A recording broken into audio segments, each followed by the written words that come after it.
নমস্কাৰ স্বাগতম জনাইছোঁ আমাৰ এই চেনেললৈ। গতিকে আজি এটা গুৰুত্বপূৰ্ণ টপিকেৰে ভিডিঅ'টো আৰম্ভ কৰোঁ। গতিকে আপোনালোকক জনাবলৈ সুখী হওঁ, বিশেষকৈ ছাত্ৰীসকলক, যে ৰাজ্যৰ সংখ্যালঘু ছাত্ৰীসকলৰ বাবে সুখবৰ।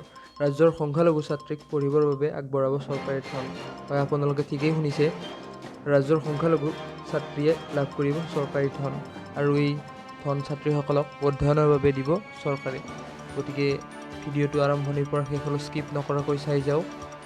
চৰকাৰে দশম শ্ৰেণীৰ ছাত্ৰীক দিব 2000 টকাকৈ, আৰু একাদশ আৰু দ্বাদশ শ্ৰেণীৰ ছাত্ৰীসকলে লাভ কৰিব 4000 টকাকৈ। পুনৰবাৰ কৈছোঁ, ৰাজ্যৰ সংখ্যালঘু ছাত্ৰ ছাত্ৰীসকলৰ বাবে চৰকাৰে লৈ আহিছে বিশেষ পদক্ষেপ।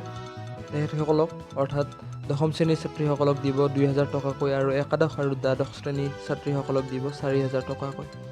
আৰু এই আবেদনৰ অন্তিম তাৰিখ হৈছে 17 ডিচেম্বৰ 2020। পুনৰবাৰ কৈছোঁ, আবেদনৰ অন্তিম তাৰিখ 17 ডিচেম্বৰ 2020। আমি 17 ডিচেম্বৰৰ আগতে ইয়াৰ বাবে এপ্লাই কৰিব লাগিব। আৰু ৰাজ্য চৰকাৰে টুইট যোগে এই কথা ঘোষণা কৰিছে কিছু সময় আগত। গতিকে ছাত্ৰীসকলৰ বাবে এইটো বিশেষকৈ এই সুবিধাটো লাভ কৰিব পাৰে 17 ডিচেম্বৰৰ আগত আবেদন কৰি। গতিকে কি ৱেবছাইটত গৈ আমি ইয়াৰ বাবে এপ্লাই কৰিব লাগিব কৈ দিওঁ। আমি ৱেবছাইটকেইটা ডেছক্ৰিপশ্যনত লিংকটো দি দিম। DSE-scholarship.mtron.in এইটো এটা ৱেবছাইট হয়, আৰু এটা ৱেবছাইট দিছে madhyamik.assam.gov.in আমি গৈ লগ ইন কৰিব লাগিব আবেদনৰ বাবে ছাত্ৰীসকলে। আৰু চৰকাৰী ইয়াত এটা দি দিছে, চৰকাৰী ব্যক্তিগত শিক্ষানুষ্ঠান আৰু প্ৰাদেশিক শিক্ষানুষ্ঠানৰ ছাত্ৰীহে লাভ কৰিব এই স্কলাৰশ্বিপ। পুনৰবাৰ কৈছোঁ, চৰকাৰী ব্যক্তিগত শিক্ষানুষ্ঠান আৰু প্ৰাদেশিকত শিক্ষানুষ্ঠানৰ ছাত্ৰীহে লাভ কৰিব এই স্কলাৰশ্বিপ।